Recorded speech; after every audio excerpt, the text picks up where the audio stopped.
I am heavy bored.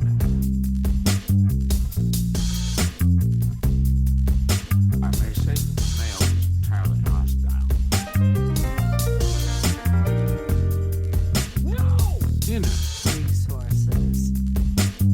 life, friends, is boring. We must not say so.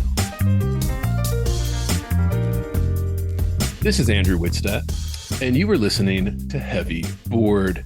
And we're recording this on May 14th, 2025. My guest today is Ron Richard. Ron is a medical device consultant with over 35 years of experience in the industry. He's launched over 40 products in his career, and he's the owner of 17 patents in the medical device industry. And on top of that, he runs his own consulting firm. Ron sits on the board of several organizations and businesses. And on top of all that, listeners, Ron is also a writer. His first book, Someday is Today, came out in 2021, a nonfiction book that might be categorized in the business and marketing sections. The book details the path for other entrepreneurs in a step-by-step process. But Ron has made the move into fiction with his debut novel, The Zenith Project, published January of this year, in which a sleep experiment goes wrong in a science fiction thriller style story. And it's a pleasure to welcome him onto Heavy Board today. Ron Richards, thank you so much for coming on Heavy Board. Yeah, thank you, Andrew, for the invite. Appreciate it. We like to start this off with our first question to writers is, what was your childhood like? Where did you grow up? What did your parents do? How did these early years start to form Ron? Oh gosh, my dad was in the Air Force, and I was born in Denver, where we lived for about 6 weeks. And then my dad was stationed at a different Air Force base. So we moved around. I'd say we lived on 15 different bases from the time I was born till probably I was 7 or 8 years old. Finally, my dad got out of the Air Force, and the moves were less frequent. And so I did get to see a lot of the United States and got to grow up and make friends, but sometimes only for 6 months. And then we were loading the station wagon up and moving on. But did you have to do any international stuff with your father in the military like that? Any moves? No, my dad was stationed in South Korea during the war. And so he would come home probably for a few weeks over a period of a couple of years. Okay. So, but you never had to move out there. Yeah, it was just no, we never. I think he had a chance to move to Okinawa, and we never did it. But I've traveled a lot all over the world for my work and my job, and I've lived in a lot of really awesome countries while I've been doing projects. That's fantastic. What did your mother do? Well, I have 5 brothers and sisters, so my mom was pretty busy just raising kids. Yeah. And, are you the oldest, youngest, middle child? Where do you fall? I'm the oldest. The oldest. Okay, so all the responsibilities on you then, Ron, your whole life. Yeah. Yeah. Yeah. Looking out for siblings and stuff. Yeah, and you said, so was it mostly like a middle class kind of suburban upbringing, or you said you were moving around so much it was varied? Or, I mean, yeah, we probably were in the lower percentile income family, not well off at all. Living on a salary from the military was not all that great. So once my dad got out of the military, though, he took a job with several different aircraft manufacturing companies and started making a little bit more money. But I don't think my dad bought his first home until I was probably 14 years old. That's interesting too, in terms of, and you said he was in the Korean War with my grandfather was a Air Force veteran in the Korean War there. And, he would talk about a little bit, he wasn't a career guy, so he didn't stay in there much longer past, the draft term or whatever. But it's always interesting, that forgotten war, as they call it, the Korean War, and all the veterans that were a little too young for World War II, but then a little too old for Vietnam, and you get kind of lost in between those two big wars. Yeah, it's interesting. It's going to come up. It's a theme on the podcast, kind of the the wars that kind of are in our culture, particularly World War II and stuff. The last couple episodes, we've had some guests that were just talking about it. It's come up, so that's interesting, very interesting. Yeah, yeah. And the next question we like to go is when did reading and writing come into your life? Was that something you always did? Were you young? Did something you came to later in life? When did reading and writing kind of come into your life? Probably, I'd say I've always liked to read. And in fact, I remember we had a book reading contest when I was in third grade, and I won the contest. I think I read 30 or 40 books that year in school, and loved the older style books, the Iliad, the Odyssey, and stories about Greek mythology. Uh, really fascinated with outer space, anything that had to do with the moon and lunar landing type things. Kind of always had an interest in reading a wide variety of things, and I kind of have the same taste in music too. I like everything from jazz to blues. Yeah, we love that on this podcast. Yeah, eclectic tastes that kind of go all over the place too. That's the Mhm. real strike of you appreciate it all, you appreciate all the styles, all the different nuances. It's fantastic. And we always ask that too, because sometimes, like especially people go through phases. I guess it's hard for maybe some of our younger listeners to understand that reading was just something you did until very recently, right? Like very recently, like whenever with younger people, like, oh, I struggle to read this 300-page book. I was like, okay, well, Mhm. most of the time that was just what you did in school. Every week you had a new book to read. Not anymore, not anymore. So it's always interesting when that comes in. And going off of that, we like to ask what were some of the first writers you were enamored with, or who are your go-to kind of, you'd call inspirations or idols in the literary world, the world of letters and all that? I had I can't remember the author, but the person who wrote all the Narnia Oh, books, yes, C.S. Lewis. Yeah. C.S. Lewis, and I liked the Screw Tape Letters. He wrote that, and so I became kind of a big fan of his. Oh, yeah. And then a lot of the stuff related to Lord of the Rings. Oh, yeah. And what kind of influenced my last book was reading things that were done by Robin Cook, kind of medical murder mysteries. And so my new book is kind of in that same vein or same style in a way. Absolutely, absolutely. I want to get to Cook too. I have a specific questions about it. One, we love Cook on this podcast, and yeah, when I was looking up to this, you'd mentioned Robin Cook was a big, big, big idol of yours, and we love Crichton. We love these kind of these Yeah. big sci-fi guys in that the heyday of publishing. Really, when these guys were just cranking out books they were so good. They were Mhm. so good too, and they were just cranking them out. And it was like, oh my god. Yeah, Elmore James or Uh, Philip K. Dick is yeah, yeah, yeah, yeah, yeah. other ones that I really enjoy reading a lot of their material. Yeah, yeah. And when you started with the C.S. Lewis, was that when you were younger, like a kid, kind of getting Yeah. into it? Yeah. And then Hmm. evolving into like the kind of the sci-fi stuff with a little more sexual, a little more violent, with Crichton Hmm. and Cook. And yeah, yeah, that's fantastic. That's fantastic. We love that kind of stuff here. And going a little bit away from book writing here, I want to talk about your career too. Like in the medical device industry, I think most listeners out there have no idea what that even is. How did you get started in the world of medical devices? How does one? Is that something you set out to do? Did you just fall into it? How did you get started in the medical device industry?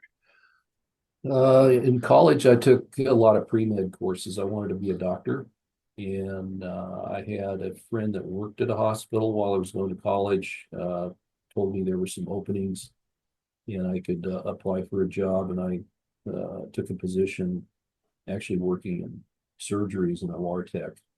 And then from there, uh, got into respiratory therapy, and I ended my career as a paramedic working in emergency medicine. So over a period of about 8 years, I changed, evolved from the surgical suite to doing critical care with respiratory care and then emergency medicine.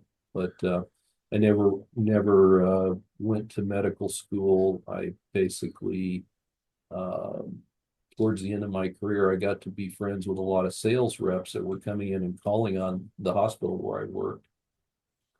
And I became interested in sales and marketing. And got a job in sales and started working for manufacturers selling medical equipment to hospitals, and had a great career doing that.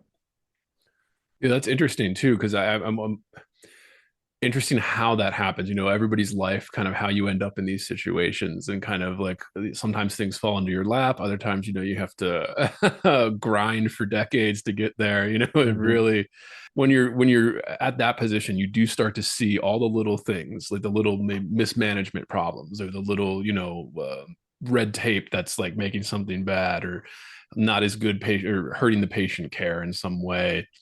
And so now he's become more interested in getting a position where he can make a difference in that way. Yeah, because it's frustrating. Yeah, when you're the paramedic and your hands are tied by some type of red tape and all of that. And yeah, that's interesting. And the medical devices. That again, it's one of those things that it's so important, but so few people even know what it is. Like that, there's this whole industry about the devices, and we hear about the bad ones. We hear about the lawsuits over whatever, that mesh or something that was used in like implants or something, or heart stents.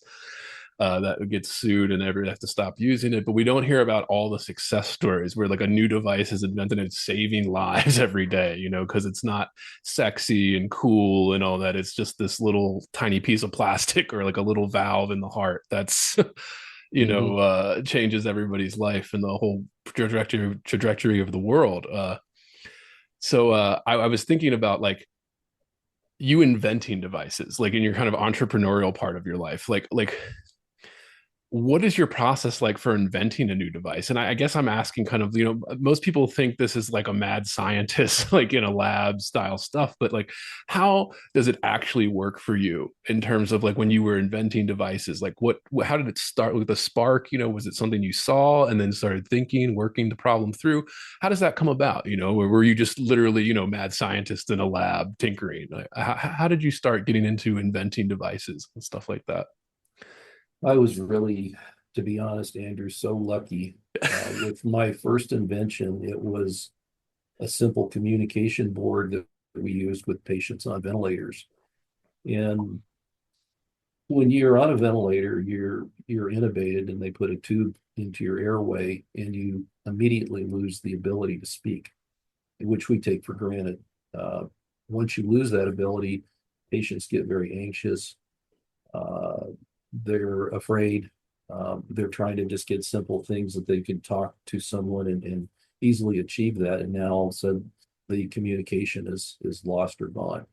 And so I was able to see this firsthand through being a respiratory therapist, and talked to my supervisor, who then talked to my medical director about my idea of developing a simple communication board that could be used at the bedside with a patient so that they could get easily the most common things that they would want. I need a drink. I'm in pain.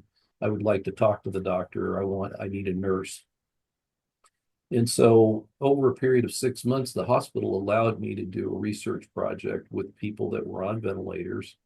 And if they survived and they wanted to be interviewed, I could interview them post extubation after they were recovering. And we would talk about what were the most common things that you wanted or you wanted to communicate to people. And I took those notes down and I interviewed, I don't know, probably 50 patients over a period of a few months. Because I worked in a teaching hospital and we had at least close to 100 ventilators. So any given day, there were many, many people on ventilators throughout the hospital. So after gathering that data and information, I started to construct the prototypes and started testing them on patients in the ICU. And the nurses started noticing it. And the reward to the patient and to the staff was better communication, improved outcomes. Patients were less frustrated, less anxious. And so were the family members when they would come to visit, because there was also an alphabet on the bottom of the board that they could actually spell out words if what they were trying to say wasn't on there. Anyway, that led to the hospital approving that I could publish a paper about the project. And after that, I was contacted by a medical manufacturing company who wanted to license and sell the product in the United States and then eventually globally. Well, over a period of about 5 years, they sold over 100,000 of these communication boards. And I was fortunate enough again to where the hospital didn't want a royalty. They didn't want anything from it. They were glad and happy that, it met a need and it had been developed. And around that same time when I signed that deal, I actually transitioned out of the hospital, and that's when I got into sales. So my life has been I'd say 80% luck, 20% thinking through things and the logic applied to that. But a lot of it's been meeting the right people at the right time who wanted to take the trouble or effort to mentor me. And I've always been a good listener, and I think pretty humble. And generally that got me on a stepping stone, kind of a pathway to going from working in a hospital with the things that I was doing there to eventually working for Fortune 500 companies and becoming a CEO and managing millions of dollars in budgets for projects and product development. So a lot of the, fast forward, the products that I developed throughout my career were based on my firsthand experience working with patients. And one of the things that I've always impressed on companies where I've worked, and even with my consulting business, is build products that are patient-centric, build products that meet the needs of a patient first and foremost, and don't worry about the money. If it's a good product, you'll get rewarded monetarily later on down the road. But essentially, if you put the patient's needs first and do a lot of ground up prep work, interviews like I did, talk to patients, actually see how the products are used and how they work. And that's what my first book was about, Someday is Today. It's really taking a framework of building a product from the ground up with the patient being the center of this kind of matrix. And if you do that and you follow those steps, you'll be more successful than just kind of the mad scientist route. Right. Yeah. Like that's, and I was looking at some of your patents too, when you had, a lot of them were CPAP, at least more recent years, kind of CPAP adaptions or like improvements, Mm-hmm. right? Like little, that's always interesting too. My father's in medicine. He was a surgeon in my hometown for, 35 years. He's retired now, but he would always talk about that, with, somebody would come up with a new little piece of metal or something that just helps the surgeries work better, and that just revolutionizes the game. So it's always interesting to just one little thing, like, oh, this machine works great, but then one little thing, one little idea comes into somebody's head, or an example, your head, and then you're like, oh, well, we could improve this, and I'm thinking of like the CPAPs now that they're coming out. You don't even have to put anything on your face. Some of these Yeah. new ones that they're coming out with, that's what else do you call it? I mean, incredible technological breakthrough. I mean, like, incredible. And it's just interesting. Yeah, I was so excited to have you on to talk about that. You're one of the guys that innovated the CPAP machine several times throughout your career. Yeah, Yeah, I, please. What got you into that? no, I was going to say the lecture I did at Stanford back in 2020 really was the springboard for the book, because my audience was doctors and clinicians. And I was invited there from the dean of the business school, and he'd heard about my success in the area of sleep. And I went up to the sleep lab, and they gave me a tour, and they had kind of a museum there. And they introduced me, and they showed me the museum of all the different CPAP machines from the 1980s till fairly current. And the guy turned to me and he looked all the people in the department. He goes, and this guy developed 50% of what you see in the museum. And it was like very, very humbling. But yeah, machines were a lot bigger. They were really noisy. And the mask, the initial masks that you put on your face, you had to use cosmetic glue to actually stick them on your face and then strap it down. And people would wake up with sores on their faces. And it was really quite terrible. But when I worked in the hospital in the 70s, the only treatment really for people that had sleep apnea was to give them a tracheostomy so they could breathe through their bypass their upper airway and basically Right. breathe through their throat or their neck. So you fast forward now, the machines are, a third the size. They're very quiet. You can't hear them running. Like you said, the masks are almost invisible or really not there. Yeah, that's incredible too. I mean, it's one of those things. I feel like sleep apnea is one of those chronic things that sneaks up on almost everyone. And people hear about it with like athletes or bodybuilders and people that have a lot of weight. And I guess maybe the obesity epidemic in the country and stuff like that is an issue. People that just have, more mass on their body than you should, whatever that is, whether you're, taking steroids to lift in bodybuilding or you're just, obese or whatever it is. It's like the number one cause of like people having issues in their life, fatigue. It causes other issues and like heart problems, all of that. If you're not sleeping properly, you can't breathe while you're sleeping. Mhm. So, I mean, really, I mean, it's just incredible. I was like, man, this guy, yeah, like this guy coming on my show and pretty much invented the modern day CPAP that everybody's using, or at least contributed, to improving that. And that's because I mean, it is interesting. So, I mean, let's get to your first book then. Yeah, because I wanted to ask, like, so what inspired you to write that first book about your experiences in the medical industry? You said it was that conference that kind of sparked it, giving presentation, and obviously your illustrious career in this field. Kind of, Yeah, it was seeing firsthand a group of clinicians and physicians who had the time to show up and listen to what I had to say in terms of, and my main emphasis was you sitting in the audience have firsthand experience like I did, and you see problems every day that you encounter with the products you're using. Just by making little fine-tuned changes and evolving the current technology, you could come up with a new invention and have a side gig. You could license it to a medical manufacturer. You could start up your own medical company. Some doctors, clinicians have chosen that path too, or you could do consulting. But there's lots of opportunities because you're at the coalface of really what's going on and what's important in medicine. You're doing this on a daily basis. You're hands-on with this stuff. It's not engineers making things in an ivory tower that make great inventions. It's people like you that can talk to engineers and communicate clearly to them. What if we did this? What if we changed this product around a little bit, or we fine-tuned it and we made it easier to use? We improved outcomes, made the patients happier. And that's where kind of the whole framework of the book started. It was based on just a short conversation I actually had with a doctor after the talk was over. And he goes, I've got all these great ideas, but they're stuck in my coffee cup on my desk. And how do I get them out? How do I get those ideas out of my coffee cup? And I said, you can't be afraid to try something different. You can't be afraid, and don't hesitate, because I don't ever want to see you in 5 years go, I had this great idea, but I didn't take action. I didn't take the first step. And that was just draw it on a piece of paper, get started with thinking through it. And that's kind of the process I show people. Because doctors and clinicians don't go to school to be entrepreneurs. right. Same with writers. Yeah. And Yeah. writers too.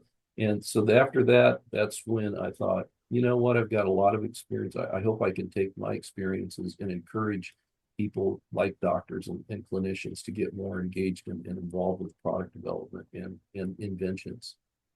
Yeah, that's interesting too, because the reason I was asking so much about the invention process and how you got started with it and what you let, because I feel like, the Edison and image and stuff is just people have this image from like turn of the century with this like laboratory full of worker bees where they're like pushing them to innovate a product, or even you thinking of like the R&D product development for big companies like Johnson and Johnson or whatever, right? Where they literally have like a lab full of, inventors, engineers, and now computer programmers at this point too. And they're like tasked with, improve this, it's always interesting because you kind of see like the biggest inventions come from just one guy, like Ron, listeners, seeing stuff every day and then kind of like, what if we did this? Like what if we changed it a little bit?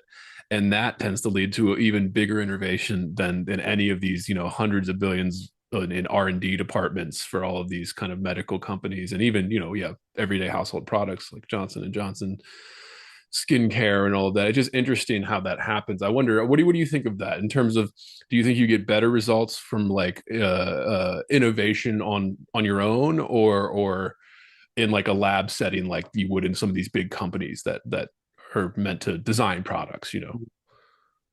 That's a good question, because lately I've been working with a lot of startups, and they are teams of 4 or 5 people, but it always starts with 1 or 2. They Right. get the idea, and then they have to bring in contractors, engineers, software programmers, things like that.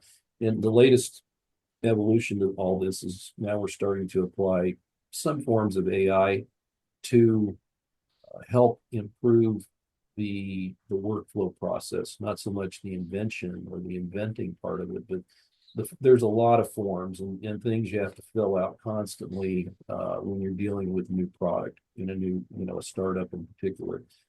All that being said, if you're working for Johnson and Johnson or Medtronic or somebody, they have those already, the rigor of everything set up and a process defined, and they've done it so many times that they pretty much it's very formulaic, and there's not much deviation from the formula of how a Medtronic or a Johnson and Johnson does product development and marketing and sales. So, the big thing I always tell people, you've got a great idea. It looks like it's an evolution of something that's already a predicate. And when I talk about predicates, that's a big thing in the book.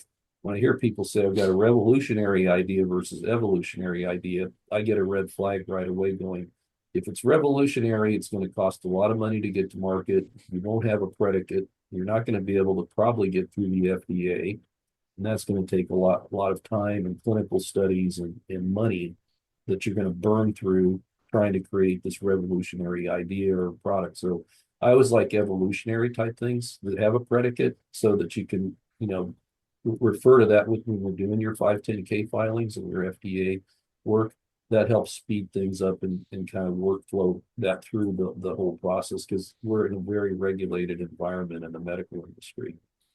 That's interesting too, because I think, that's when you're starting to something like a startup, even like if you're doing medical side, the tech side of medicine and stuff like that, you get this idea and you're like, oh, this would change the game forever. But then how does innovation actually happen? Well, one small step at a time, usually, like you're saying, where actually the reality is, you got to go through all this stuff. And I remember, just the application for FDA approval and all this stuff is going to cost you millions and the fees and lawyers and everything that you have to pay. Yeah, it's like one small step at a time, and then the evolution snowballs, the innovation, the game changing thing that you were trying to go for originally kind of snowballs. So I like that too. I think the same thing happens with writing. Like when you're writing on something, you have this big idea, and you're like, oh, this is going to be a great book or a great poem or whatever, and then the process of it is one small step at a time. One little tiny word at a time, paragraph at a time, and then you get the big picture eventually. But you kind of get over, I think what stops a lot of people from putting stuff into books is they get the great idea for a book, but then the long arduous process of one step at a time kind of discourages them or slows them down. So it's just a great attitude, I think, to have through creative fields. And I want to talk to you about creativity and kind of using invention or innovation in fiction writing, in your entrepreneurial work. How do you use creativity? Where do you seek inspiration, and or what do you find works best for you when you're trying to be creative and develop kind of creative habits? How much of that have you been able to transfer from your kind of successful career in medical devices to writing fiction and nonfiction, writing books essentially? Yeah, well, that's a fantastic question, because I'm a musician too, and I've written a lot of songs, and I've published a lot of music that's on iTunes and Spotify and whatnot. We'll The link it same, below. I didn't know that. Yeah, we'll link it yeah. below, please. So the same formula that I use to write songs, it just so happens those frameworks are in place to do product development, and it also applies to writing a book. So I'll give you an example. When I first started working on my first book, I just used the same approach that I did for writing songs and doing product development. I created a framework for the book, and that started with titles for the chapters.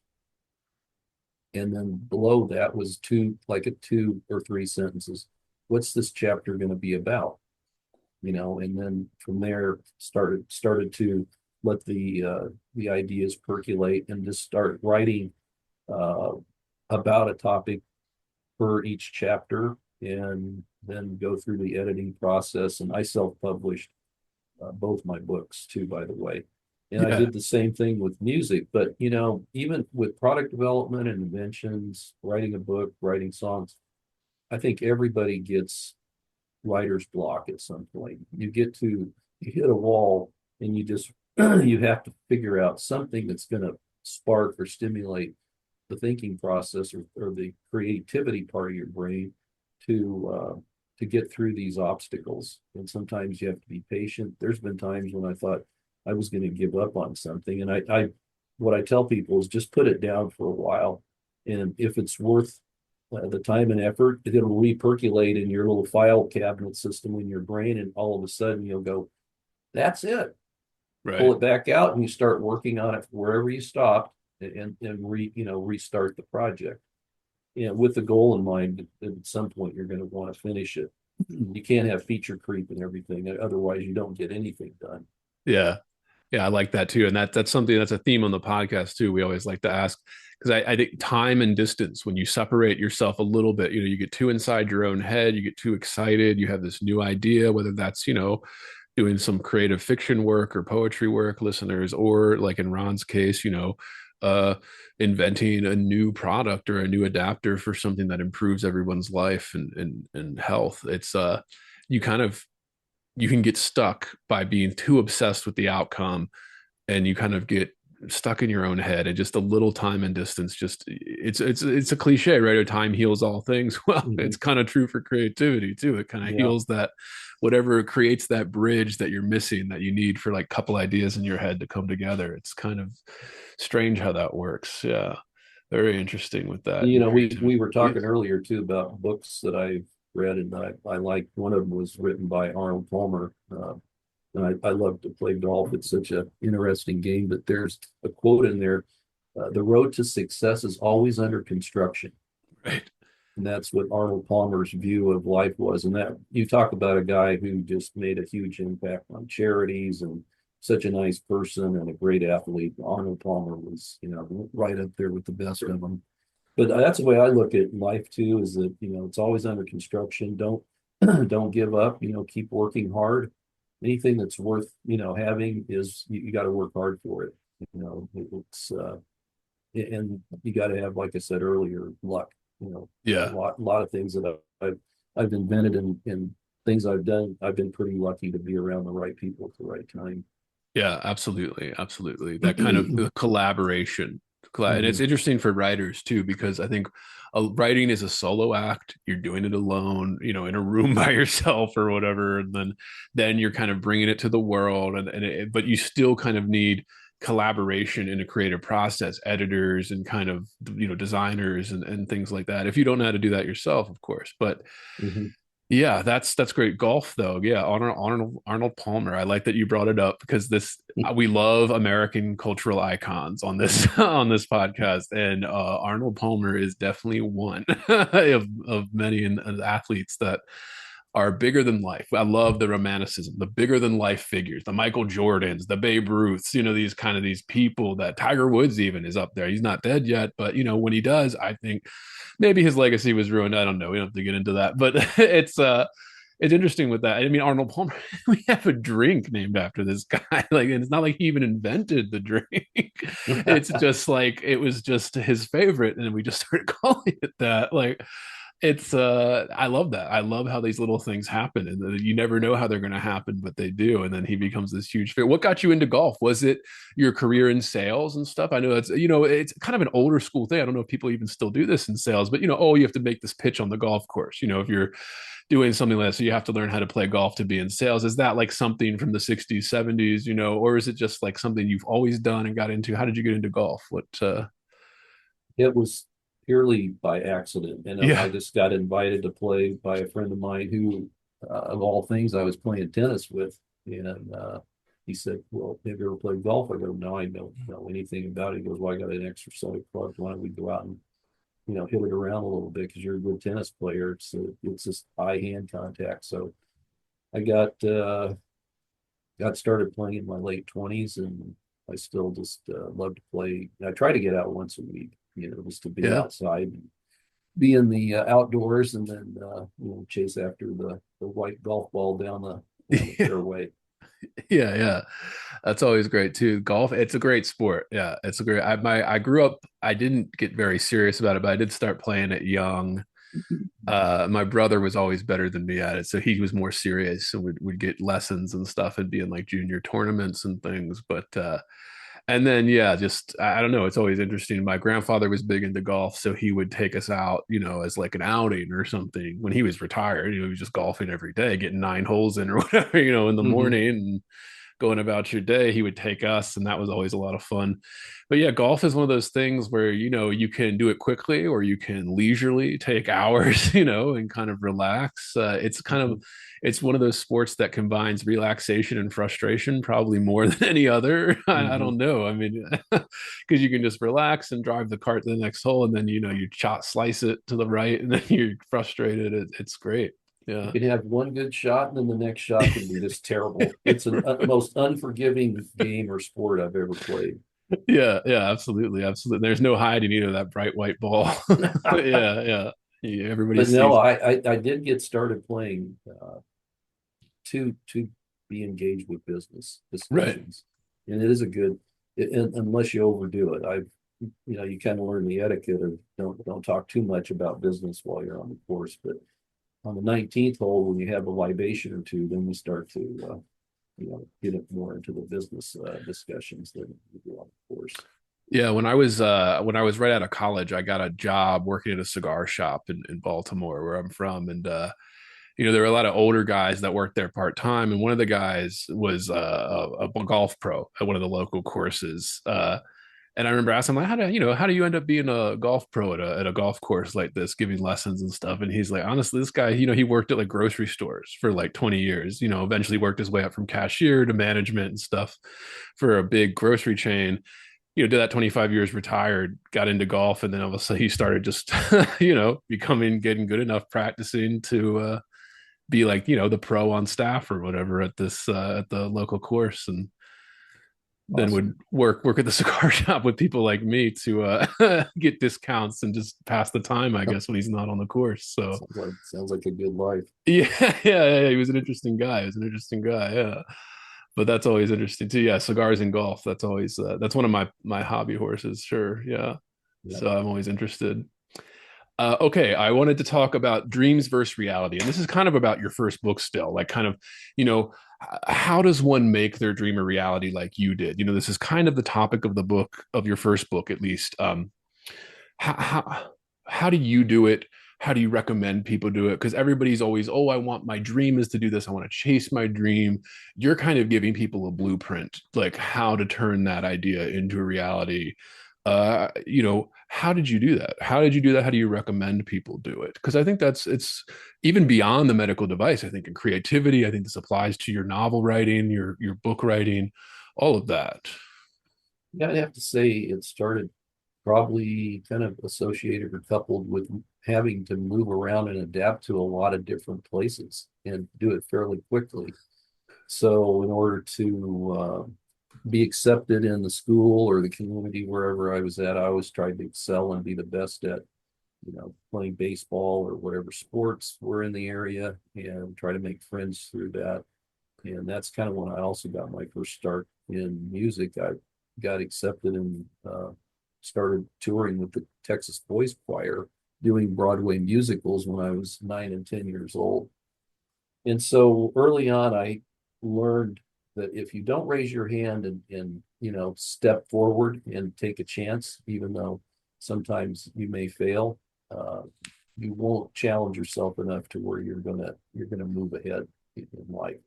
And so one of the common themes, based on not being afraid, was to take calculated risks, but also be able to raise your hand and move forward with trying something different, something new, and accepting those challenges to kind of keep you sharp. Yeah. You mentioned this. I know it was just in passing the boys choir. Were you singing it from a young age in choirs like Yes. that? Yeah. Yeah. That was my foundation for getting into music. And now I play harmonica, flute, saxophone, percussion, and I play right now I'm touring with a blues band. Oh, okay. Great. Great. Yeah. I did that too. I just had my first kid, and I'm obsessed with when she's old enough teaching her how to sing. And I'm just like, it's something that I think most people I was in Maryland Children's Chorus growing up and stuff, and I did it through high school. I was in the chorus, like, and all of that. And I get great pleasure out of it. Like, I think it's a lot of fun to sing, especially when you're in a group of 20, 30, 50 people, Yeah. even less, Mhm. that when you're all hitting those notes together, like, it really does put that chill over your body. Like, we're Mhm. creating something. It's an energy force that's being created. All these Powerful, voices. Yeah. very powerful. Yeah, I love it. I love it. Yeah. So I love that you have that little background detail there too. That's fantastic. And I like that it was something that sparked a little dream or something in you too. Yeah, this kind of having fun, making music, and Mhm. all of a sudden you can apply that to all these different things. Yeah, fantastic, fantastic. I wanted to ask you, Ron, why after a successful career, a successful business book, nonfiction style. Why fiction? Why move into fiction in this sense? I always joke with people that do this when we have them on as, it's a terrible business model, writing fiction books. What made you want to take the turn into fiction and after this long, successful career and all of that? Mhm. That's probably going back to what I said earlier, just raising your hand and try something different. But I can see doing, uh, I'm kind of early on in promoting this book, and I can see that it's a little more difficult uh, to promote a fiction book than it would be to do the business sales and marketing book that I did before.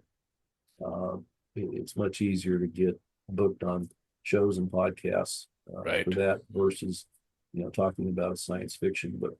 Now, that being said, I've had already some pretty good initial interest in the new book to potentially have it be part of a TV show or series or a mini Right. thing through A24 or something, connected with Netflix. But yeah, it's just I've been working on this book on and off for 10 years. And I started working on it when I was on a project in Tokyo. And I was there for like 2.5 weeks and just started thinking, well, I got to do something with my time. So I started to do the draft of the chapters and the outline and all that. And I put it down for probably 2 or 3 years and then picked it up again about 3 years ago and started working on it. And that's when I just coincidentally, the person that helped me with my first book, who's an editor, talked to her about it, sent her the draft, and she was kind enough to uh, kind of help me with some ghostwriting and character development. And that's what I needed, that spark of somebody else looking at it from a different lens, a different view.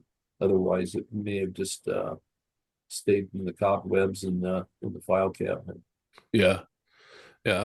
If you're hearing this, it's because you are listening to the free public feed of Heavy Board. To get complete, uncensored, uninterrupted, full access to this podcast, become a subscriber at patreon.com/heavyboard. That's right.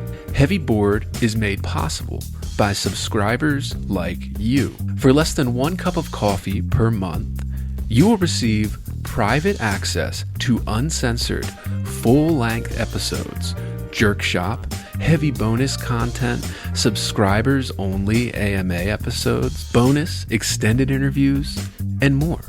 Come join the conversation today at patreon.com/heavyboard. Absolutely. I mean, I want to get to that too, at kind of the launch, what you're seeing, how you've been, the steps you've taken in terms of, because we're the type of podcast where I always say it's anything goes. We've had, NBA winners, we've had people that are publishing their first self-published book. I mean, I like having that and hearing the stories. Our listeners are interested because I think there's so many different paths you can take now, especially when it comes to something like publishing with the internet and kind of empowering individual creators and things like that. Is just very fascinating to us. I do want to get to like how that's been going for you, but I have so many questions about just your life and work and fiction and literature in general. I wanted to ask you about murder mysteries. Mhm. It's in the book. What are your favorite murder mysteries, and even broader, what is it about murder mystery stories that grips you? Yeah, probably early on, I liked Alfred Hitchcock, and I Yeah. really liked Rear Window and some of those types of things. And I liked Twilight Zone, and was a big fan of that. But well, like we talked about earlier, Robin Cook and Crichton, some of those writers really piqued my interest. Because when I was traveling, I was reading a lot of books on airplanes, and those were typically the type of books that I was into. And so that's where I thought, well, I'll give this a try, and I'll combine my medical background with a pretty, I think it's a pretty hot topic, sleep, and particularly dreaming is a big part of my new book. What do dreams mean, and why do we dream? And so a lot of that I learned through my work that I have done at Stanford with the Sleep Research Institute, and also in Kansas City when I lived there. So this new book takes place in Kansas City at a teaching hospital, and it also combines that with a research institute that does contract projects for the government and also for medical manufacturers and so on and so forth. So I kind of combine fact and fiction in the book. There's actually quite a bit in there, and the foreword was written by a friend of mine who's the director of the sleep center in Atlanta at Northside, and he's been a physician for many years. And I let him read the draft, and he was kind enough to write a foreword for the book. And he said, "This is really interesting. What you're portraying here in terms of the technology. And it's kind of like, what if you could actually see people's dreams on a replayed video, so you can interpret them and see what they're dreaming about." Yeah, that's interesting too. And then how we kind of, the misremembering from things, and even just memory and dreams and the brain. I was just talking about this with another guest where we were talking about a classic novel, but it came up in terms of neuroscience. We really don't know a lot about the brain. It's the big mystery still in medicine and stuff. We don't know a lot of parts about it. We know the anatomy, we know a lot of stuff, but we don't know everything. And the mystery ones are the ones we don't, the things we don't know are the most interesting, like the ones that Mhm. we're most fascinated by, because, when you can look up the answer, it's, oh, okay, there's the answer. But when you don't know the answer, so, well, what if it's this? What if it's this? And it's a theme on the podcast. We ask about like kind of, murder mystery pulp genres and stuff like that, where we're always fascinated by writers' takes and guest takes on this, the kind of what their thoughts are. I love pulp and crime fiction. And I always think of like, the heyday of that, where they had these guys cranking out these novels for like pennies a page, Mhm. and they're some of the best ever written. And there's the one guy who had the formula, right? Where he said, what do you do? So the first thing you do if you're writing a murder mystery, kill somebody in an unusual way. Yep. Okay. Yeah. Show the reader that. He's like, Yeah. and then there's this other stuff you have to do. Here's the hero, pile trouble on the hero. Okay. Get in a fight by the end of the third act, have have something go wrong. And it's just this whole formula he would use to crank out these novels. And it's just, there's something that I'm always titillated by, who am I thinking of?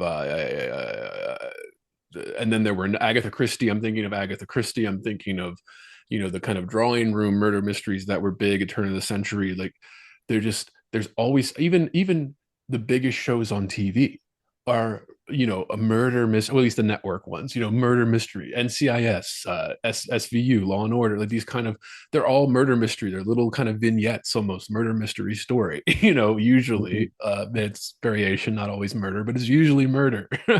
And it just, when that happens, everything's escalated and the tension's high. Mhm. There's a mystery to solve, and it just, oof, so good. I mean, I'm a millennial, but obviously, I grew up watching Scooby Doo and things like that. It's one of my favorite shows still. And again, I'm very excited to show it to my daughter. She's still a little too young to, to comprehend that kind of stuff. But just even those, and some episodes are better than others, but I've seen every single one basically. And like the stuff from the 70s, like all the way through till now. And it's just kind of, yeah, when they have a good story, even in a cartoon, a children's cartoon, it's like, oh, who's killing these people or who's disappearing these people? It just is so intriguing to me. And I don't know if that's personality or if it's just inherent to us. So I always like to ask writers that, especially ones that work in the craft of murder mysteries, what is it about that excites them? And I know this isn't a podcast where we're looking for definitive answers or, anything. We're just kind of, speculating about what we like about them and why it draws us in. So I'm Hmm. always curious. And going off of that, I wanted to ask you about science fiction in the same way. I'm thinking, yeah, Robin Cook, Michael Crichton, like we said. Uh, and then for your book specifically, the sleep experiments, why is that ripe for fiction? Why is science fiction always so ripe for creativity and inventing new ideas, new I think for science fiction too, is like people, especially I came out of kind of the literary side of things, the academic side of things with literature and writing.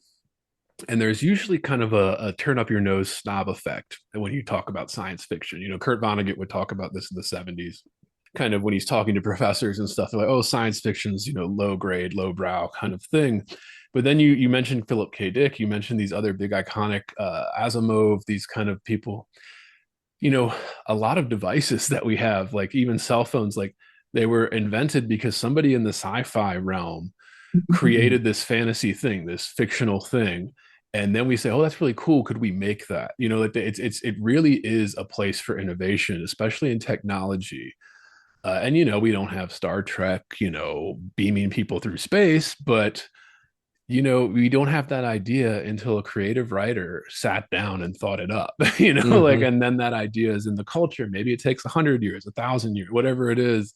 And then we start to develop these kind of communication devices and stuff. I don't know. So, your view on science fiction, why you love it so much, and why it works for you for writing, and why, your specific topic of sleep experimentation works for it. I know that's a big question. Answer it however Hmm. you want. No, I think that's interesting about Scooby-Doo, but I used Yeah. to love the Jetsons. And I Yes. was thought, why can't we have cars that fly? Right. And it just is, I think someday we will see that as a reality, and it's got to start somewhere. But, over my career, I've been fortunate enough to work with the advanced development and research team for the military. And you brought up something about cell phones. And a Right. lot of the things we use today are things that were developed through the military, and it was based on a vision about, well, we there's a problem, and here's the solution, and we're going to create something called a cell phone, a satellite phone. And it's amazing how much technology has come from DARPA and through the research arm of the military that's now been commercialized through taxpayer dollars. But I've been involved in multi-million-dollar projects with them, and one of them that was a big success was making a portable battery-powered oxygen device that would replace oxygen tanks inside of rescue vehicles. And so we were given about $5 million to do the research and development for this project. Lo and behold, we needed another few million. We commercialized that. The military bought thousands of them, and it saved hundreds of military people's lives, because if a bullet goes through one of these vehicles, or a landmine or something explodes and the oxygen tank blows up or ruptures, it kills everybody inside the vehicle, because it becomes like a rocket inside Right. there. Well, our device, you could shoot it with a bullet, you could blow it up. It just stopped working. Right. And it's still, but when it's working, it's producing oxygen, and it's portable, runs on a battery, and it's life-saving sort of technology. So fast forward, that got commercialized, and now it's being used by people that carry around these little, battery-powered oxygen concentrators. And so it's a benefit to the military, and it's a benefit to people in the public sector. Yeah. That's interesting too. I was just listening to a podcast about Apple in China and how Apple has been basically giving their IP to because they're developed, because they manufactured over there, through kind of osmosis. And the author of the book was talking about how that has military implications. A lot of people don't think about the military implications, where a lot of these innovations start in the military or end up in the military, if they Mm-hmm. didn't start there, because that is the biggest thing. And I always think, yeah, the flying cars. I like that. I'm a fan of Peter Thiel and stuff, and he has that famous line. We were promised flying cars, and all we got were 180 characters. On Twitter or something. Like He's like, when I was growing up, everybody was promising, oh, we're gonna have flying cars and jetpacks, and we just don't. Mm-hmm. But yeah, but it starts in the fiction realm, and that's what I mean. Everybody kind of, especially in the academic side, they're like, oh, science fiction, it's lowbrow, it's but I'm like, but actually it's more culturally important than any of the literary stuff that's ever come out. Like, Mhm. like in terms of the actual effect it has on the population and the technology and the warnings and all of that. I mean, I always, you mentioned Lord of the Rings in the beginning. More people have probably read Lord of the Rings and watched the movies than have ever read Hemingway or James Joyce or something like Mhm. that. So Mhm. therefore it has more impact on culture than these, literary things. Or you Uh, look at, Dick Tracy. Who would have ever yeah, thought you could talk into your, like right, Dick Tracy talking on his wristwatch, as a phone, and right. now you go around and you see people do that all the time. Exactly. I remember that first ad campaign for the Apple Watch. They had David Hasselhoff reprising that role, where he had, what was that? Knight Rider or something Mhm. with he had all the tech, the talking cars, the talking watches and stuff, James Bond spy stuff. Like, and people forget too that, I mean, I have a James Bond series on this podcast where a friend of mine and we were reading all the James Bond books and talking about them in the movies. And, people forget Fleming was a naval intelligence guy, Right. over there. He knew the latest innovations post World War II of the tech, Mm-hmm. guns that they were trying to innovate, like the weapons, the things that were trying to be like spy style tech that was real. At least when he was writing about them, maybe he was exaggerating and adding creative flourishes, but it was real. He was sitting in these meetings, like looking at the schematics of they're trying to create a gun that makes less noise so they can assassinate people, or they're trying to make a poison or something that like Mm-hmm. is in a pen like that they give to somebody. Or Uh, laser beams that could cut Laser you in half. beam. The even I'm thinking the Israel Palestine with the IDF just did those beeper things or the Mm-hmm. incredibly targeted. That would not have been possible without these kind of spy novels and things saying, oh, maybe we could do something that specific and that detailed. The That Iron takes, Dome. yeah, yeah, that's incredible technology, and people don't even, whatever, people have political opinions on it, but still. And this gets us to the research question, where you were talked about in other interviews and other places I'd seen the research that you had to do for this sort of book. And I wanted to ask, how do you approach the research aspect for this sort of book? Or the science fiction book. Yeah, science fiction Yeah. book or your nonfiction book, or any of the stuff that you've done and your kind of research methods. Because I mean, because like you said, there's always overlap, in how Mm-hmm. you're doing this. Yeah, the nonfiction, the research I focused on, I did use quite a few sales and marketing books that I'd written, like good or have read, like Good to Great, which is the guy Collins, I think, wrote that many years ago. Um, and Malcolm Gladwell, people like that. I Yeah. read a lot of those books and applied some of their formulas to some of the things I'm talking about in my book. My book also consists of experts in certain fields that I interviewed and then added my own thoughts into what they were putting into it, particularly like experts on patents. Was a Right. patent attorney that did a lot of filings of patents, a lot of my patents. So he was kind enough to contribute a chapter to the book. Funding and financing was through a guy that I know that does venture capital and private equity funding. What are the most common ways to raise money for startups and projects like that? So that was the research, is finding the right people to interview and plugging them into the right chapters in the book. On the science fiction side, again, I took it in large part, I knew Kansas City, I knew the places to go, I knew the popular hangouts, and those are all mentioned throughout the book. Best places to play golf, sports teams, and things like that. The best, medical centers. And so incorporating fact and fiction in that book was kind of the pathway forward, at least for me on that one. And then the Yeah. research part of it that I did was really on the technology. How do you capture an image from a waveform that is an EEG waveform, and how would you visualize something like that? So you're in REM sleep, let's say, for instance, and that's when you're most actively dreaming, and you capture that montage of information, and then you translate that through uh, the software and the hardware that this guy's invented, and turn it into an actual image.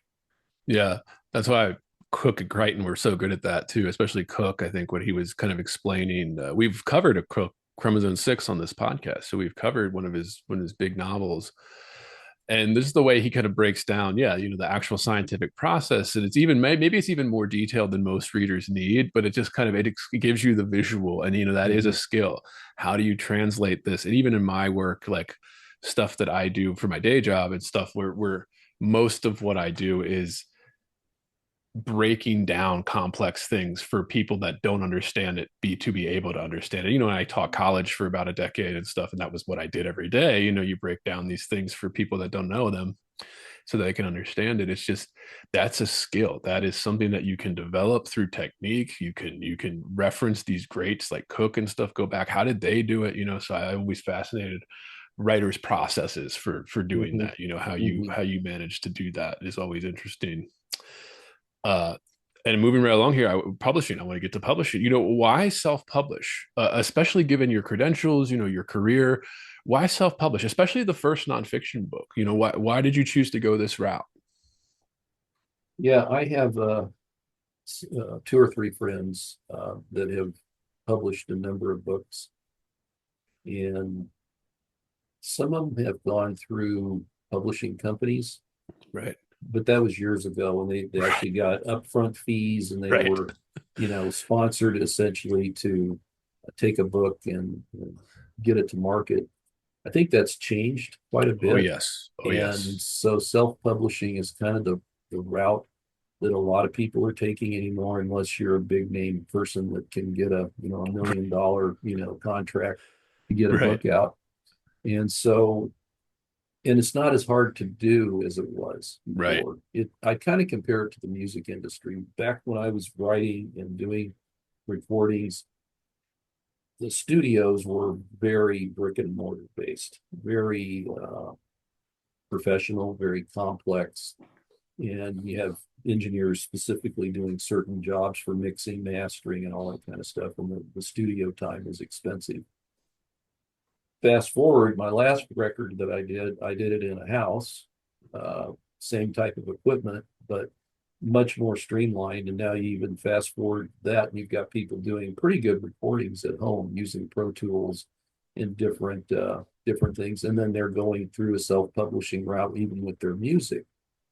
So the music industry, there's a lot of shortcuts, and you can use social media, TikTok or whatever to get your songs out there.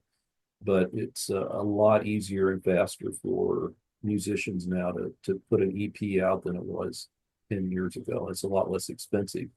You apply that then to self-publishing for books. You use companies like Boker, you use KDP. There's a lot of good vehicles out there that are pretty turnkey. And KDP is the one that I used in Boker, by the way, to get my book out. And then you've got your ISDN, codes and all the stuff you have to apply to that, and the barcoding and whatnot. And then you get it put on Amazon and Barnes and Noble, and off you go and start promoting it through social media or whatever. But I think that's where I still need help, is figuring out the puzzle, the missing pieces of the puzzle, connecting my book with the reader or the audience out there that would be specifically wanting to engage and take time to read a science fiction murder mystery like I just wrote. So I'm Yeah. still searching for a contact for that. Yeah, absolutely. Absolutely. We had an independent musician on, and they were talking about the same things, where they said these big companies, what they had that you couldn't get, that you still can't get on your own, is distribution. That's what they had. Same with the Mhm. big publishers, the big five at least. You can always do indie level and stuff and whatever, but they have distribution kind of monopolies is why, you Mhm. want those contracts. It used to be that you got, yeah, like an upfront money or something. We've had people on that, yeah, got, book deals with a big five, and there's no upfront money anymore. Yeah, like Yeah. it is not happening. Uh, but you're stuck with distribution, and you have to do that on your own, and it is easier. Yeah, there are other pathways, but it is, it's tough. And there's all these things out there. There's all these publicists that will tell you they'll do this, but then, are they actually doing it? Yeah, so we're always fascinated about this on this podcast, and how authors choose to go about it and stuff. We had a doctor on that was a pediatric sleep medicine expert, was her thing. She did the same thing. She self-published her book, and I was just asking her, I was like, your reputation, your credentials, you could probably have easily pitched this to a big five or something. And yeah, you don't get a huge amount of money or anything, but you get the distribution and stuff. So I'm always curious. And she said something similar. Said she chose to go this route because it was a little less complicated. It was a little bit, you could test the waters a little bit easier and like make some mistakes without having it be catastrophic. And then she said, it's actually been going okay, and she hired people, editors and publicists and stuff. And she did it that way, basically doing it all herself though. And I'm just fascinated. I'm like, you see, even somebody who would normally have no problem getting a contract for that to be put out and distributed is reconsidering, and somebody like you in that position too, where you looked at your options and you said, maybe my best option is to just do this. I feel like that's something, that we're living through a moment. I had another writer on that was self-published, and he had spelled out his plan. He has a 5-10 year plan to get readers, where he said, I know it's not going to happen in the first 5 years. I have to keep putting out books. And I think maybe by year 10, people will start to know, oh, this guy writes these books. Mhm. It's just interesting how everybody has these methods, and it is kind of a, free for all in terms of all these options are open to you. So I wanted to ask, why did you choose to go with Amazon specifically? Why not, the Barnes and Noble version? Or I know there's other versions of this Mhm. style, the KDP style. Why did you choose to go with Amazon? I guess because I had pretty good success with them with the first book, Right. and maybe it was just luck or whatever, but um, it just seemed of all the things that I had looked at in terms of options, Barnes and Noble and Amazon were the two best routes for me. Now, this last book, I've been talking to a friend of mine who's in the movie industry, and I got him a copy of the book, and we talked about another option. He goes, you really need to look at finding a database of small privately owned bookstores that are Right. boutique like, and they would probably buy some of your books and put them on the shelf. And he said the other thing I'd suggest is if you see book fairs where you can set up a table and do a book signing or whatever, those are always another option where people, both publicists and smaller book companies are looking for material like this. Yeah.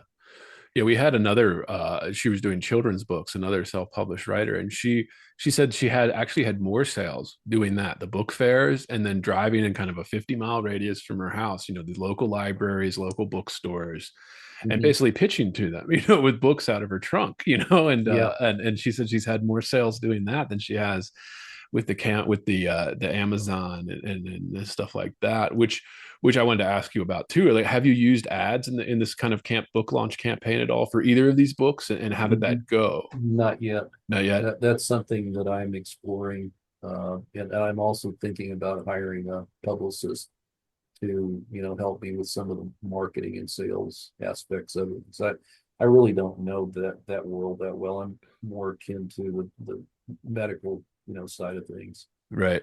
But the same thing applies to, medical devices. When I start doing work with startups, I tell them, and I keep telling them over and over and over again, you can have the best idea, but if nobody knows about it, you're never going to sell any. So Right. distribution is critical, that you start to really think early on, how am I going to get this into the hospital, or how am I going to get this into the home care environment or long-term care, wherever you're going to sell it. And you've got to have a connection with either stocking distributors or a manufacturer you can license to. But that's the end all be all, is, how are you going to get to market? Yeah, that's interesting too, because we've had a few authors on that were even people that I have a friend that I went to grad school with, where she got a deal with a big five press and her first novel, and she was still doing it herself. She was still, they weren't giving her money for marketing and stuff. I think they were doing some placement and some distribution that you wouldn't get unless you went through these big presses, but they weren't really doing marketing. She was setting up the events herself. She was doing the podcasting herself, scheduling these types of things.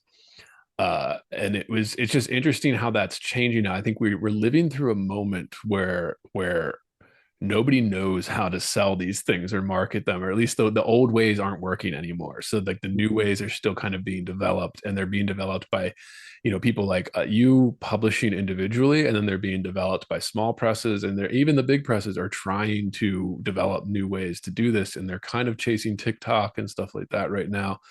But I've heard mixed things. This is the only reason I asked, yeah, is because I've heard mixed things about some using Amazon ads or Meta ads, or some of these big tech company ads.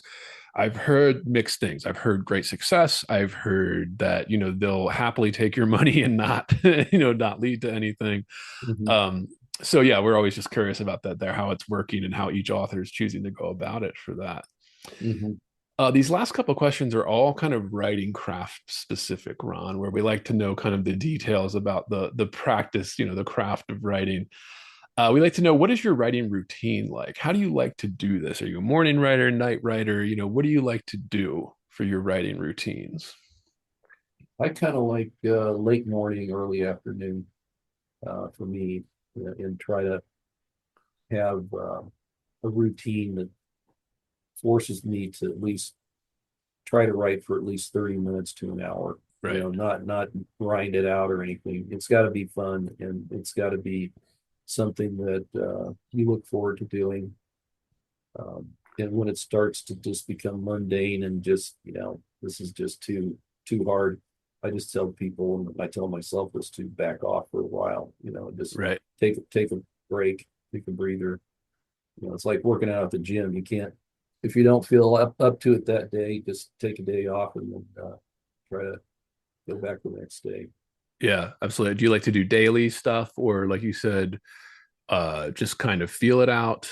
Any crazy rituals or anything that you do to get into the mindset? Or It's easier, I find, if you get, it's kind of like the theory, like Pareto's theory, 80-20, the 80-20 rule. yes. Once Yeah. once you get inertia and you kind of get that the juice is flowing, then it takes off, and it's easier for me. But sometimes just getting that 20% of inertia to get, some momentum and energy into the project takes an inordinate amount of time and thought process applied to it. So, I like it when it's easy. It's like in the product development world for medical stuff, I love the innovation. I love the marketing part of it. I love the working through the patent process and all that, and the creativity that goes with it. But for writing a book, yeah, it takes patience, it takes determination, it takes a whole combination of using both sides of your brain, really. Yeah. Yeah, we always like to ask too, because we have some people that will detail these elaborate rituals or something to get them in the mindset, and then the other people are just a cup of coffee first thing in the morning, before the kids wake up or whatever. Mhm. So it's always interesting how everybody has their own way of getting into that, because it's important.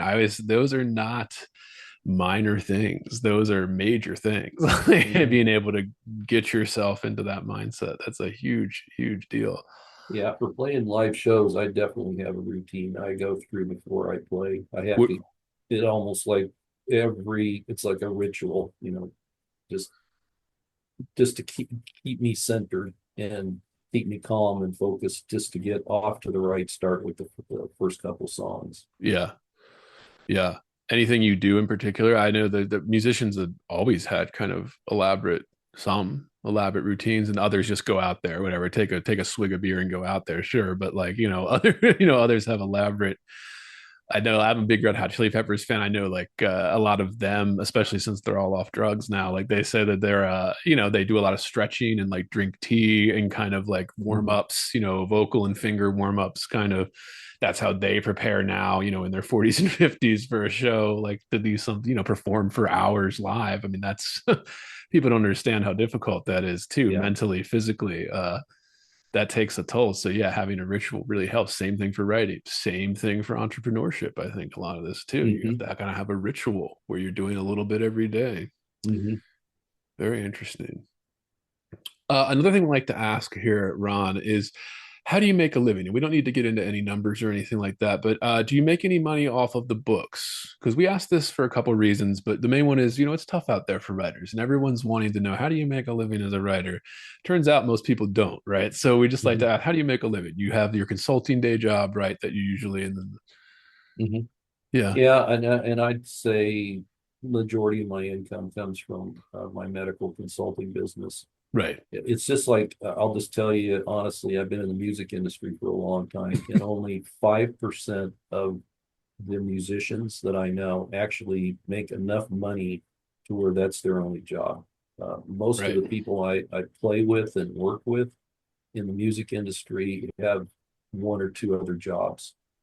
I don't know a lot of writers, but I'd probably say the same formula applies that they probably, 5% of them make a living off of enough of living off of their books and right.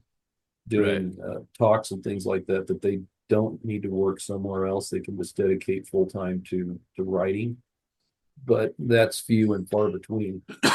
Yeah.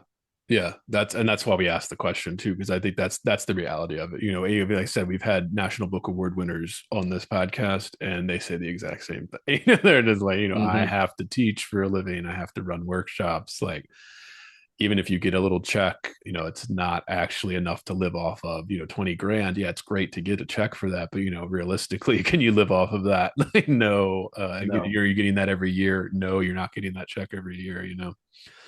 Yeah, It's so you definitely have to have, a backup income, yeah, yeah. and do this. It's funny when I talked with a doctor a couple of months ago that he had an idea for a new anesthesia product, and he had developed some prototypes. He'd self-funded, and then as we start talking through this, I realize this guy's working full time at a Right. hospital.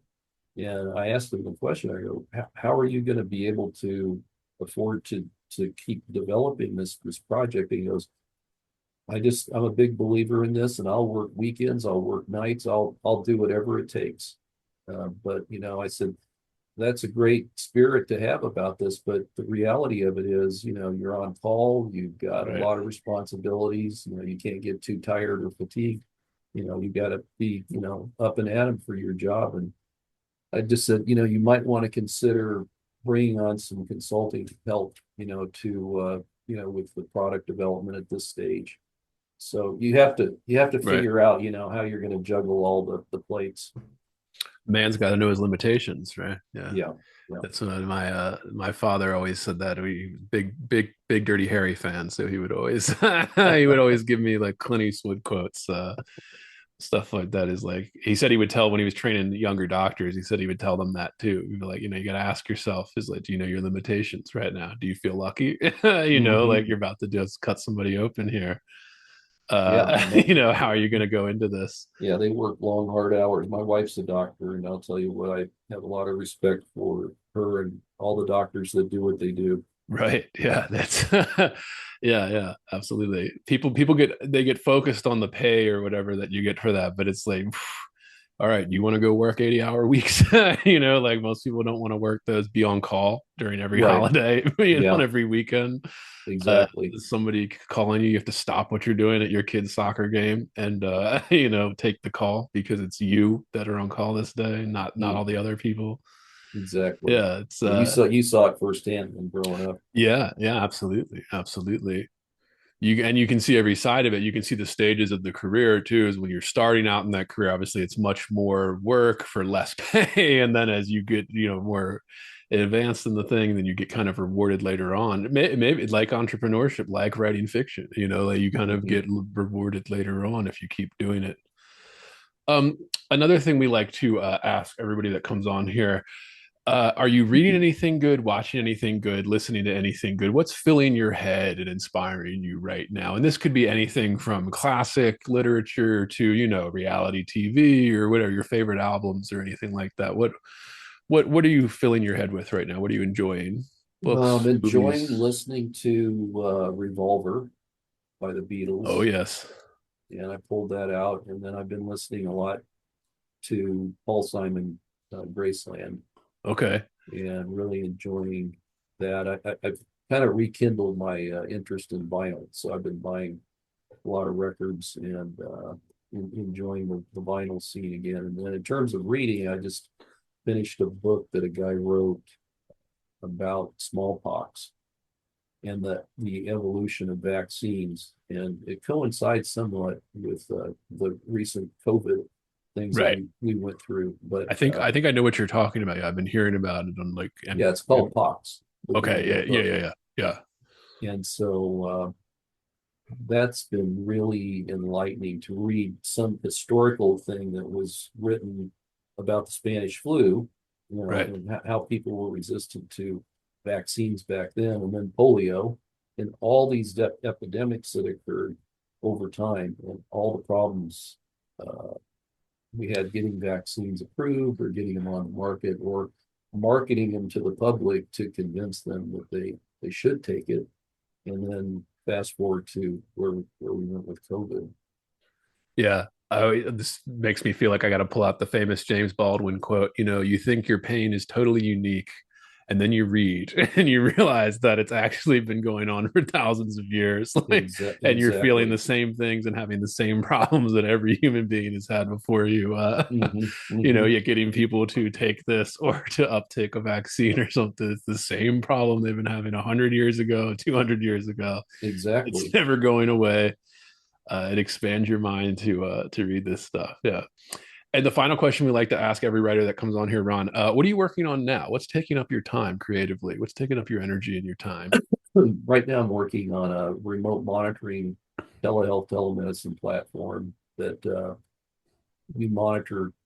It's mostly transportation, so it's truck drivers, long haul truckers that have sleep disorders and fatigue. And so we've developed a remote monitoring platform that can monitor thousands of drivers across the United States using wearables, things like rings, watches, whatever. And if they're on CPAP, we can monitor their CPAP machines through a telehealth mobile monitoring system.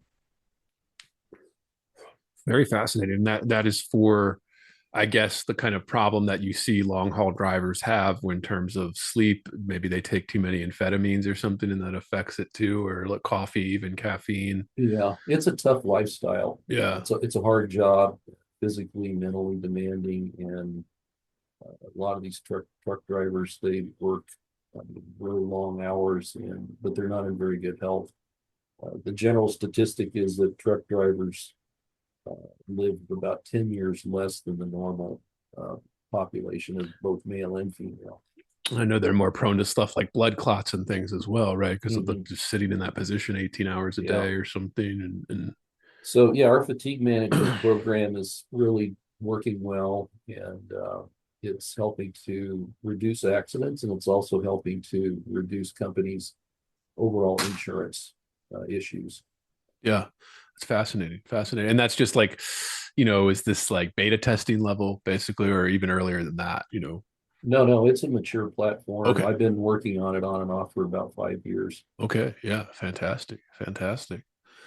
Fantastic. Ron, this has been absolutely great. Been a pleasure to talk to you. You Where too. can people find you? Give social media handles, website, platforms, anything. And this is all linked below as well. Yeah. So my website's inventing starts today.com. And that's where my books, and there's a contact page on there too. You can schedule appointments with me. And I'm not real big on social media. I don't really use Facebook that much or Instagram or any of that kind of stuff. I just try to stay off my computer I say that those as much as I publicists will be can. on you for that. Yeah, they'll be like, you gotta have it. I think even Cormac McCarthy, before he died, his publicist forced him to get accounts for all True, this. true, very I true. think even his first post or something was, I'm not, my publicist made me do this. I don't care. you know, Yeah, I'm probably guilty of not being a very good social media person. it's all changed. It's all changed too. It's even a couple years ago, it was all you could make a post and go viral and it would be great. Companies kind of realize that. that's their most valuable asset, is the, people seeing your stuff, the viral moment. So now it's all pay to play. You got to pay for that now. You got to pay to get that kind of exposure. So they're charging to do that. Like even when I post stuff about podcasts and stuff like this, and I'm promoting our episodes like this, and I'll put up the promo, the links to all the social media sites, there's always this little button at the bottom. It was like, would you like to promote this? And so they send it to 100,000 people. And I'm like, oh, what does that cost? It's like, used to cost maybe $50, $100, up to 150, 300 now, easy to do that. I'm like, I don't know. We can't really afford that for every episode here, but well, like it's tough. GPT, it used to be free, and now it's $29 a month. So yes, nothing's free anymore. It's the whole world's monetized on SaaS platforms and subscription-based things. So I live in Vegas too, and that's what a lot of the locals here we complain about. They took away the free parking in the garages. They took away that just a couple of years ago, and everybody was like, "What are you?" So now less locals are going to go to the malls and the things like that, and the restaurants, because now you got to pay $40 to just sit in the put your car in the garage for a couple hours. It's terrible. So they try to do some stuff. So some of them offer, like, if you're local and you scan your driver's license at the pay kiosk, if it's like under 2 or 3 hours, they'll let locals have free parking. But like only a few of them do that. And, most of them are like, no, pay us $25, $40 to park here. It's like, okay, just to step foot inside, unless you're staying at the hotel or something. But, if you're local, it's incredible. It's crazy. Not to go off on this tangent. I know we're bumping up against time here, Ron. Again, thank you again. This has been fantastic. Thank you so much, Andrew. Yeah, please come back. Please come back anytime. The next book or anything, you have something coming out, please. We love to have writers on here, and we love to help them out and promote as much as we can. Really appreciate what you're doing. Thank you.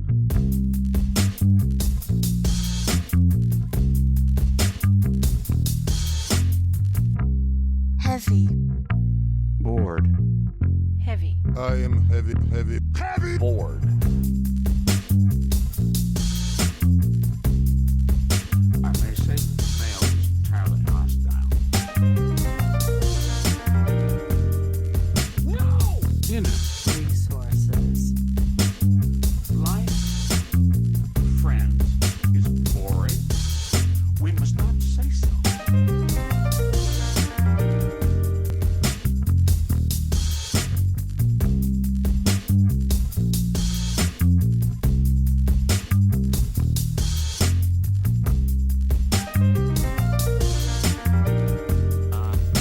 Are you radioactive now? Inner. Resources, American resources. Being bored, Some activities are intentional, right? it shows such a lack Heavy. of gratitude for life. Bored. I aspire to boredom, I Heavy. should say. Bored. Heavy. I am heavy Bored. Has you the night sweats and the day sweats, pal? Pal, I do. If you're hearing this, it's because you are listening to the free public feed of Heavy Board. To get complete, uncensored, uninterrupted, full access to this podcast, become a subscriber at patreon.com/heavyboard.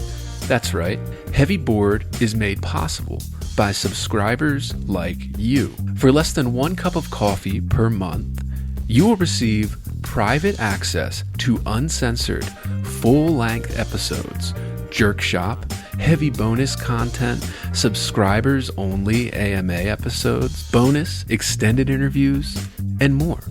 Come join the conversation today at patreon.com/heavyboard.